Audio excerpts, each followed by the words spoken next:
अरे रामू, जल्दी चल। रात के 9 बज चुके हैं। इस रास्ते पर ज्यादा देर रुकना ठीक नहीं। मोहन ने घबराई हुई आवाज में कहा। उसके हाथ में लालटेन थी, जिसकी पीली रोशनी मिट्टी के कच्चे रास्ते पर कांप रही थी। रामू हंस पड़ा। तू भी ना मोहन, हर बात में भूत प्रेत ढूंढ लेता है। मोहन ने चारों ओर नजर दौड़ाई। सावन की काली रात थी। आसमान घने बादलों से ढका था। चांद का कहीं नामो निशान नहीं था। दूर दूर तक सिर्फ अंधेरा था। हवा इतनी ठंडी चल रही थी कि पीपल और बरगद के पेड़ डरावनी आवाजें निकाल रहे थे। गांव कालीपुर वैसे तो छोटा था, लेकिन उसके बारे में एक बात पूरे इलाके में मशहूर थी। सूरज ढलने के बाद कोई भी अकेला गांव की पुरानी सड़क पर नहीं जाता। कहते थे कि वहां आधी रात के बाद एक अजनबी पार्सल वाला दिखाई देता है। वह किसी से कुछ नहीं कहता, बस एक पार्सल देता है, और जो उसे ले लेता है वह फिर कभी पहले जैसा नहीं रहता। रामू ने इन बातों को हमेशा अफवाह समझा था। दोनों खेतों से होकर गांव लौट रहे थे कि तभी दूर से साइकिल की घंटी सुनाई दी। दोनों एकदम रुक गए। इतनी रात को इस सुनसान रास्ते पर घंटी की आवाज धीरे धीरे पास आती जा रही थी। हवा अचानक तेज हो गई। मोहन के हाथ की लालटेन बार बार बुझने लगी। तभी अंधेरे में एक धुंधली आकृति दिखाई दी। पुरानी काली साइकिल, पीछे बंधा लकड़ी का बड़ा डिब्बा और सिर पर भीगी हुई टोपी। उस आदमी का चेहरा साफ दिखाई नहीं दे रहा था। वह धीरे धीरे दोनों के सामने आकर रुक गया। उसने बिना उनकी ओर देखे अपनी जेब से एक पुराना कागज निकाला और खुरदुरी आवाज में बोला, रामू। रामू चौंक गया। मेरा नाम?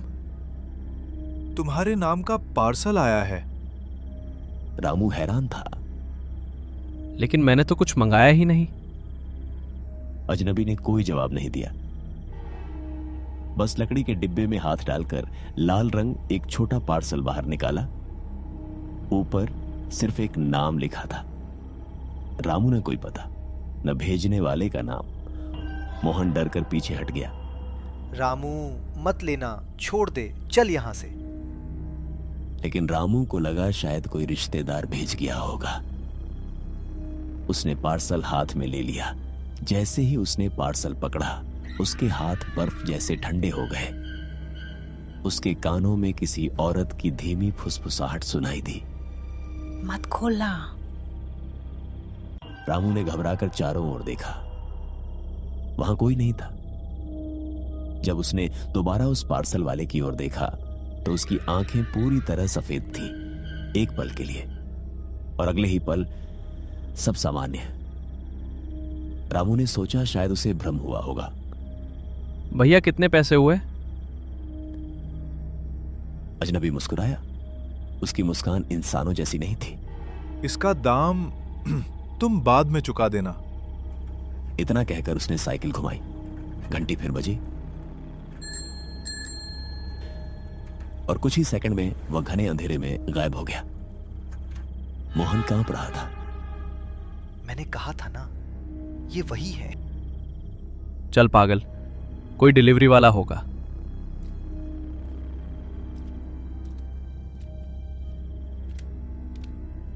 दोनों गांव पहुंचे, लेकिन रास्ते भर उन्हें ऐसा लगता रहा कि कोई उनके पीछे पीछे चल रहा है। जब भी वे मुड़कर देखते, सिर्फ खाली सड़क। रामू का घर गांव के किनारे था। उसकी मां दरवाजे पर बैठी उसका इंतजार कर रही थी।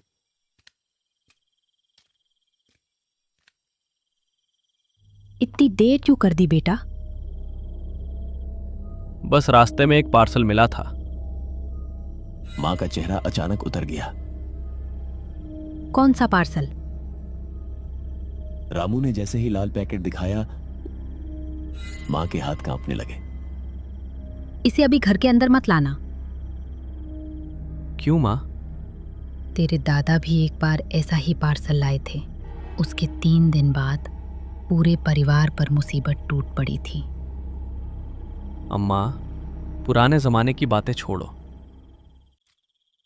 वह पार्सल लेकर अपने कमरे में चला गया। बाहर बारिश शुरू हो चुकी थी। तेज हवा खिड़कियों को पटक रही थी। कमरे में सिर्फ एक मिट्टी का दिया जल रहा था। रामू ने पार्सल मेज पर रखा। उसकी नजर बार बार उसी डब्बे पर जा रही थी। तभी खिड़की पर किसी ने दस्तक दी। रामू ने पर्दा हटाया। बाहर कोई नहीं था, सिर्फ बारिश। वह वापस मुड़ा और उसके पैरों तले जमीन खिसक गई। जो पार्सल अभी मेज पर रखा था वह अब फर्श पर पड़ा था। रामू ने सोचा शायद हवा से गिर गया होगा। उसने उठाकर फिर मेज पर रख दिया, लेकिन तभी दिया अपने आप बुझ गया। पूरा कमरा अंधेरे में डूब गया। बाहर बिजली चमकी। उसी रोशनी में उसे कमरे के कोने में कोई खड़ा दिखाई दिया। लंबा काला साया, भीगे कपड़े और हाथ में वही पुराना लकड़ी का डिब्बा। रामू डर के मारे जड़ हो गया। अगली बिजली चमकी तो वह साया गायब था। रामू ने जल्दी से दिया दोबारा जलाया। कमरा खाली था। उसने राहत की सांस ली, लेकिन तभी उसकी नजर पार्सल पर पड़ी। लाल डब्बा अपने आप खुल चुका था। रामू ने उसे छुआ भी नहीं था। अंदर में और एक काली डिब्बी दिखाई दी। उस डिब्बी पर लाल अक्षरों में लिखा था, इसे खोलते ही लौटने का रास्ता हमेशा के लिए बंद हो जाएगा। रामू के माथे पर पसीना छलक आया। उसने डिब्बी खोलने के लिए हाथ बढ़ाया। उसी क्षण बाहर से फिर वही साइकिल की घंटी सुनाई दी।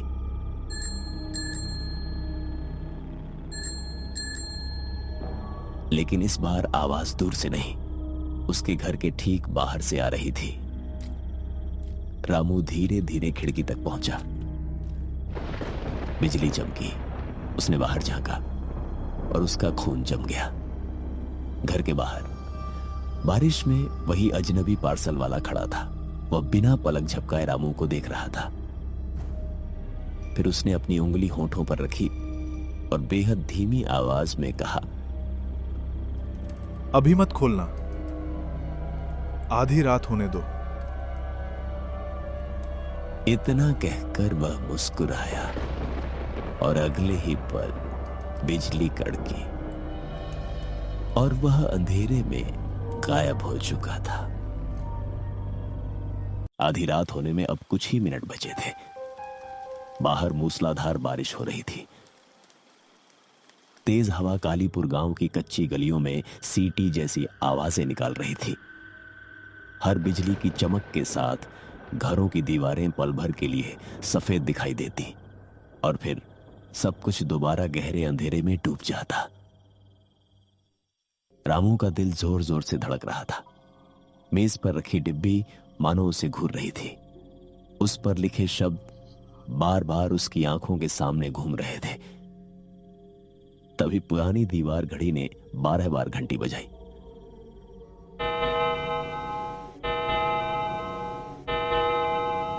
बारहवीं घंटी के साथ ही पूरे घर में एक अजीब सन्नाटा छा गया। बाहर बारिश की आवाज भी जैसे अचानक थम गई। रामू ने कांपते हाथों से डिब्बी का ढक्कन उठाया। जैसे ही ढक्कन खुला, कमरे में बर्फ जैसी ठंडी हवा का तेज झोंका भर गया। मिट्टी का दिया तुरंत बुझ गया और पूरा कमरा घुप अंधेरे में डूब गया। अचानक डिब्बी के अंदर से काले धुएं की पतली लपटें निकलने लगी। धुआं धीरे धीरे कमरे की छत तक पहुंचा और फिर इंसान जैसी आकृति बनाने लगा। कुछ ही क्षणों में एक औरत का भयानक चेहरा दिखाई दिया। उसकी आंखें पूरी तरह काली थीं और लंबे बिखरे बाल जमीन तक लटक रहे थे। वह डरावनी आवाज में बोली, पार्सल पहुंच गया, अब अगला नाम। इतना कहकर वह धुएं में बदलकर गायब हो गई। रामू डर के मारे जमीन पर गिर पड़ा। तभी डिब्बी के अंदर उसे एक मुड़ा हुआ पुराना कागज दिखाई दिया। उसने कांपते हाथों से उसे खोला। उसमें लिखा था, हर 30 साल बाद ये पार्सल एक नए घर पहुंचता है। जो इसे स्वीकार करता है उसे अगला नाम ढूंढना पड़ता है। अगर वो ऐसा नहीं करता तो उसका पूरा गांव समाप्त हो जाता है। रामू की सांसें रुक गईं। तभी बाहर से चीख सुनाई दी। बचाओ बचाओ। वह दौड़कर बाहर निकला। गांव के बीच वाले बरगद के पेड़ के पास लोगों की भीड़ लगी थी। मोहन भी वहां खड़ा कांप रहा था। बरगद की सबसे ऊंची डाल पर एक पुराना लकड़ी का पार्सल अपने आप झूल रहा था। उसके नीचे मिट्टी पर किसी ने राख से एक बड़ा गोल निशान बना दिया था। गांव के बुजुर्ग हरिराम कांपती आवाज में बोले, वो फिर लौट आया 30 साल बाद। रामू ने उन्हें पूरा सच बता दिया। हरिराम की आंखों में डर उतर आया। तुमने पार्सल स्वीकार करके उसे जगा दिया है। अब क्या होगा? हरिराम ने गहरी सांस ली। आज सूरज निकलने से पहले उस पार्सल वाले को उसके असली ठिकाने पर पहुंचाना होगा, नहीं तो ये गांव कभी सुबह नहीं देख पाएगा। गांव के 5 लोग रामू, मोहन और हरिराम लालटेन लेकर पुराने श्मशान की ओर चल पड़े। रास्ता कीचड़ से भरा था। चारों तरफ घना अंधेरा था। दूर कहीं सियार रो रहे थे। चलते चलते अचानक मोहन रुक गया। पीछे कोई हमारे पीछे चल रही है। सबने मुड़कर देखा। दूर धूप में वही अजनबी पार्सल वाला अपनी पुरानी साइकिल के साथ खड़ा था। वह धीरे धीरे घंटी बजा रहा, लेकिन उसकी साइकिल के पहिए जमीन को छू भी नहीं रहे थे। वह हवा में तैर रही थी। सबके पैरों तले जमीन खिसक गई। कोई भागना मत, जो भागेगा वही पहले मरेगा। वे आगे बढ़ते रहे। श्मशान पहुंचते ही उन्हें टूटा हुआ पत्थर का एक पुराना चबूतरा दिखाई दिया। उस पर धूल से ढका एक विशाल लोहे का संदूक रखा था। यही उसका ठिकाना है। जैसे ही रामू आगे बढ़ा, चारों ओर से भयानक फुसफुसाहट गूंजने लगी।